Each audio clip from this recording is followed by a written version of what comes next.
So I just have things on my mind. Like, I have nothing specific I want to really. Well, I guess I do have something specific, but I don't have like a title or a well thought out introduction or anything.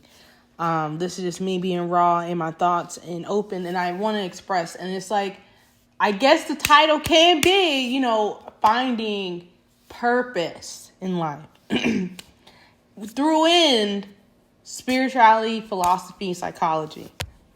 I feel like those three things are so important to find the connections of your mind, your body, your soul, and of course spiritually also. Include that. If I did it already, I'm gonna do it again. All those things are so important. And spiritually, you could be spiritually fundamentally, like having a purpose, and the fundamentals could come from philosophy, and the execution approach can come from psychology. Come on, we preaching. But to have the ability to reparent yourself, and I'm talking to the people who come from the mud, quote unquote mud, the trenches, like the real disparities of life. And, it could be an economically, socially, mentally, physically, and it can be from how you were raised in your environment. Because sometimes you was raised in a good household, but your environment is a war zone.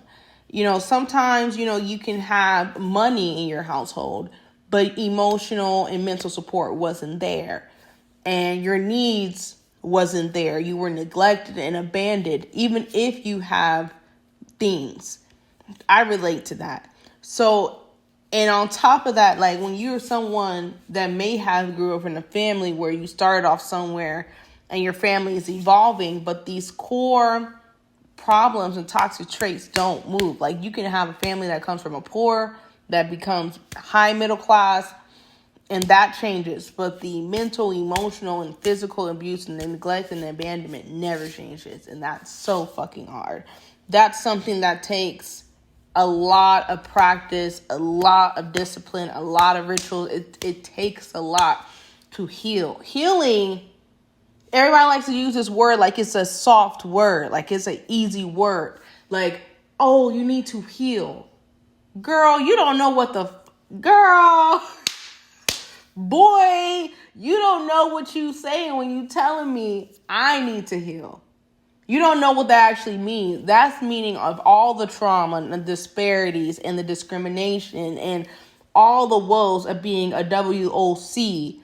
And WOC is already 10 times harder, right? But then on top of the other things that I got going on growing up and going through society, not being able to keep a really good job as a college graduate, becoming an entrepreneur, become self-employed, like that is a lot of stress. That's a lot of things going on, and it forces you to have to break the doors. How can you tell someone like that, which you can't fit in their shoes, can't relate to them from a can of paint from nowhere? You can't relate to me. You don't know what that means to heal. That takes a lot of time. And I've been on psychology for at least 10 years. I've got certifications. I've been through programs. I did therapy for a long time, for 10 years. Like I really start learning. Now, I'm not saying I'm a psychologist, psychiatrist. I am certified in trauma therapy, but it's like you start to understand the world around you. Because when you realize there's nothing you can say to the people, no matter how good your approach, no matter how you break it down, people are just going to be who they are. People are not open to change. People are not open to evolving. They like their comfortability. They like their safety net. And sorry to say, but that is counterproductive, and that can lead you in a toxic hole and bad relationships. Because if I'm telling you this is hurtful to me and you're not trying to hear me out, no matter how nice or how many good gestures or how good of my approach, you're just not going to do better. And that culture of people be like, it's just me, could be a toxic. Because I love you for you. But when you start deliberately hurting people for you not trying to be open to, and I'm not talking about people who are trying to gaslight you or manipulate or victimize themselves. I'm talking about people who really are hurt by your actions towards them. When you start to demean, belittle, and dismiss, straight up, just first levels, dismiss them, then that's becomes a you problem. And we can't take that on everybody else. So why is this conversation on topic with the three things I listed? Is because when you get in tune and become more introspective and tune to your spirit, the biggest thing, the spirituality, because purpose for me comes from my spirituality. When you get to spirituality, you start really seeing life and thinking, and you search for better ways to think, better ways to feel, better ways to approach, better ways to strategize, better ways to rest, better ways in general of life. And you start really taking all of these gumbo pot of information and making it your own, where it is tailored for you. Knowing, like, for instance, like, I know why I am something I can suffer because I chosen a spirituality. I chose to be under that belt. And I'm not waking up every day with gratitude. And when I mean by I'm grateful, right? That's what I say. But sometimes when I have negative self-talk and I beat myself up, that's not the actions of gratitude. So, of course, you're going to have this emptiness because you're not acting grateful, like saying like, oh, you know what? I did all these amazing things today. I have all these things to do. I'm excited to please myself. I'm excited to show up for myself. I'm excited to love myself. When we refuse to go through that path, that can be a lack of gratitude in your actions. Then what? Then you go to the same cycle of toxicity, of stillness, of slow, of chaos, of confusion. It is not the best place, and it's a hard place to come out of. Because you're like feeling like you're in this black hole because you're not trusting the process. You're not trusting yourself. The self-doubt is up the Richter scale. It's astronomical. And that same energy that you have, that failure, that doubt, that all that frustration, your trauma, all of that, I'm going to need you to use it. And I'm also talking to myself in third person. I'm going to need you to use it. I'm going to need you to figure it out. I'm going to need you to come with all those beautiful ideas and that talent and that drive and that fucking imagination. I'm going to need you to fucking get it together. And I'm going to need you to pick yourself up. And I'm going to need you to work at shit you always want to do. You want to work out. It ain't got to be for an hour every day. It could be for 20 minutes, but it's progress. And then when you get comfortable, make it 30, make it 45, make it an hour. If you want to be the best performer, dance or whatever, I'm going to need you to dedicate hours. And I know you got to work. I know you got to go to school. Whatever your dream is, make sure that's a priority. Anything you imagine for yourself, being a doctor, whatever fits you. Your purpose of life, your purpose of living. You want to be a nurse because you love to help people and you want to figure out new ways. And you never know. You could be the best nurse and then become a freaking scientist that has this new cool guide of life that you can help people naturally. Like, you never know. You never know. Everybody is chasing the money, and I get it. The things that I love and my passions make money. But I realize there's economical passions and there's creative passions. You can have both. You can have your economic, or having real estate, having a business, being self-employed, economic dreams. You can have those. Those are okay. But do not focus so much on those that you forget your art. And one of my my self-employment can also go to me being an artist, a creator, a performer, a dancer, a rapper, a singer, everything that I love to do. That's also part of it. And I can monetize off of that. The other things are just sounds more stable and more realistic to us because we've seen people doing it. Like when you're living in an apartment or house, somebody sold that house. It's possible, right? And we see people inspired and creators and stuff, but we as creators, our societal embedment of, you having to have something to fall back on makes us second guess that it's possible in a reasonable time, because nobody wants to go live a life where their living conditions are deplorable. Nobody wants that. However, some people are willing to risk that, but nobody wants that. So, you have to I believe you need to have a balance. Some people are fearless and they go out there and they risk everything, risk everything, lose, and then win again and win and win. Great for those people. They have undeniable strength, and that's good for people who do that. That's what I'm trying to say. We all have our different approaches of life, and that's okay. But don't down yourself. You might be the person like me who has to have things to follow, who has to have multiple streams of income, who ADHD, I gotta know that I can make money in all different ways. Like, I gotta know that I gotta know if I chase my dreams and I fail, I'm gonna have something else keeping me to. And what's good about, learning pain and suffering, just being able to be home and go nowhere and being able to afford to go there and eat and make my house a restaurant or whatever, that's a fucking blessing. So as long as I can pay my bills, if I fail and lose money out the drain, then I know I can make back. And if I keep going at it, I'm going to make some profit at it. I'm going to make something out of this, because I know myself. I just got to keep sharpening that tool, keep pushing, keep creating, keep thinking outside the box, keep creating. That's the key, is to create. And my purpose, I realize, is to create things. And my purpose is a voice as well. My gift is my voice. Like, I like to rap. I like to sing, but I'm mostly a rapper, a poet. I like to do melodies, but I wouldn't call myself a strong out singer. I just like to do melodies. But I like to create, and I like to create content. And I love to dance, and I'm a creative. I love art. I love anything like that. It's just anything expressive I adore. Because growing up, it was hard for me to express myself. And once I stood 10 toes about my expression of myself, then it was over. And I'm like, no, I'm not going to stop expressing myself because you feel uncomfortable.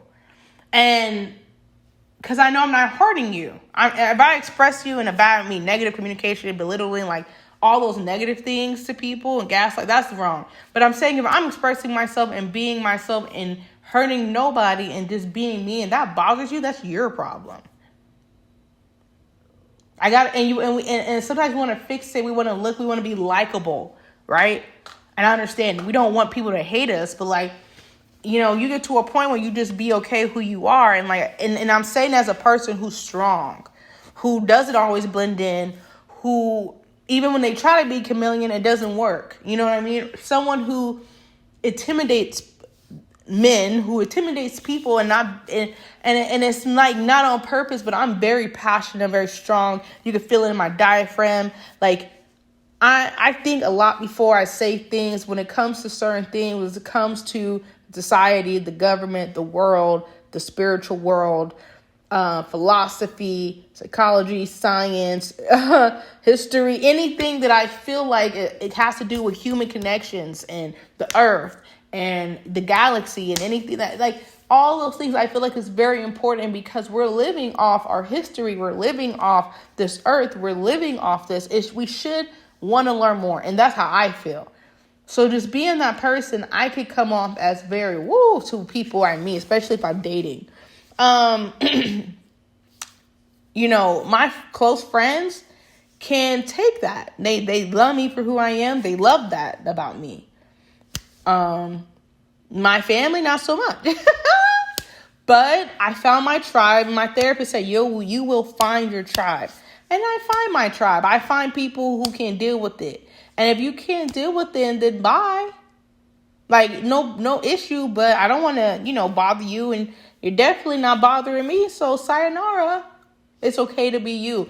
Finding purpose is something that is not a straight path. Finding purpose is not something that you can just be taught. I feel like it's you really having to deep in your soul. Like, that works for me. Like, having quiet time, doing things I love, being off my phone, being away, like literally the silence of the room. Spiritually solitude, doing my rituals, having my things, speaking to my higher power helps me find my purpose. And then like me just speaking about things and I realize how passionate I am or how I create these thought processes that are well thought out so quickly. Like I realize my purpose through those moments.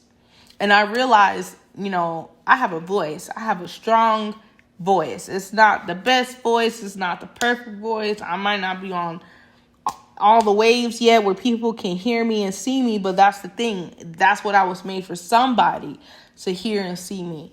And I've always been inspired by powerful voices like Malcolm X and Muhammad Ali. People who have a very maybe distasteful way of doing things to the media or society, and society doesn't like their approach. Because they don't understand how can you be so confident and strong in what you're saying. And, people want you to kind of dim yourself down to give them the information. But like when you're passionate about something, why should you always be PC? Why should you always be what people want you to be? And like as a Gemini, I realize my Gemini people are fucking amazing. Like you got Kendrick Lamar, Kodak Black, all these amazing people that are Geminis that are artists.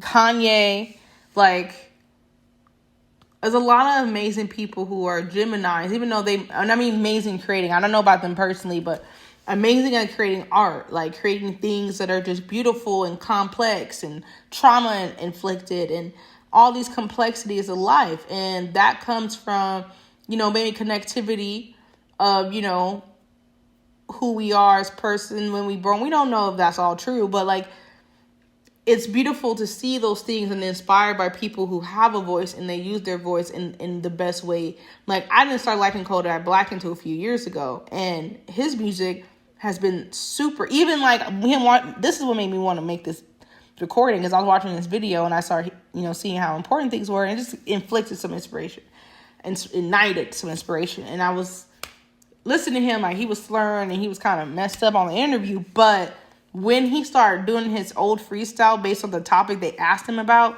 he spazzed out clearly. You could tell he's passionate about his music and expressing his voice. That's beautiful to me. Those things in people are beautiful to me. And finding their purpose, and your voice can be your purpose. Your art can be your purpose. Your singing, you could be the best cleaner in the world. Like you could clean so good, you maybe can clean your mind better than people. Like, we never know our purpose till like we see the little things. Like some people are meant to be a mom. Some people are meant to be a dad. Some people are meant to do these amazing things, that society doesn't really big up as a purpose. Like if it wasn't mothers in this world and good parents in this world, we would have way more killers and serial killers that we do have now, and mass shooters. Like, we would have so much chaos if everybody was just, like, had parents that just worked all the time. That's a really hard life to have parents that work all the time. So, it's good to have a parent stay at home. So, yeah. I hope you guys loved what I was talking about. Or, if not love, I hope that it ignited something in you, inspired you, made you think more about your purpose, made you think a little more about life. How to actually achieve healing in a way that's tailored for you, because everyone heals a different way and it's complex. If you want to be healed and you want to be healed like high stitching, like staple, like something that can't just bust up and ooze out again, then, it's a lot of work. And I just don't like that people throw around this word, healing. And, it's not the main topic, but I'm just saying, like, I cannot stand